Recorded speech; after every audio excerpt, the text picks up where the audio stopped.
দলের অভ্যন্তর থেকেও কিন্তু অভিষেক বন্দ্যোপাধ্যায়ের ওপর চাপ ক্রমাগত বাড়ছে।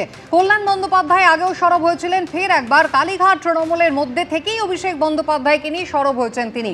ক্যামাক স্ট্রিট একেবারে দলটাকে শেষ করে দিল, এই হতাশা শোনা গিয়েছে গতকাল কল্যাণ বন্দ্যোপাধ্যায়ের গলায়। একই সঙ্গে ঋতব্রত তৃণমূলের বিদ্রোহীদেরও খোঁচা দিয়েছেন শ্রীরামপুরের তৃণমূল সাংসদ।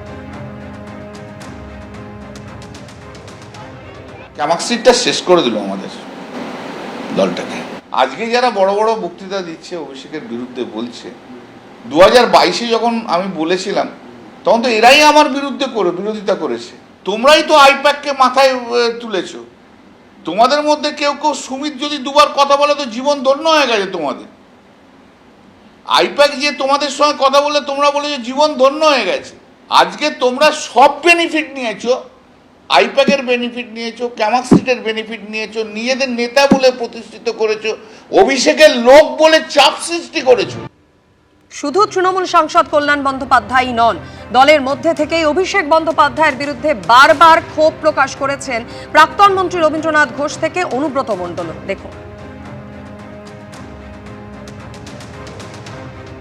দিদি যদি সংশোধন করে, মানুষের দাবি প্রতি যদি দিদি আস্থা দেখায়, অর্থাৎ অভিষেককে যদি সাইড করে দেয় দল থেকে, তাহলে হয়তো আবারও সমস্ত নেতা নেত্রী, এমএলএ এমপি আবার ফিরতে পারে দিদির পাশে। ছোট থেকে তো রাজনীতি করে নাই, দেয়ালও লেখে নাই, মিছিলও করে নাই, সেটা আমরা করেছি। সেইভাবে তো আর ওনাকে করতে হয় নাই।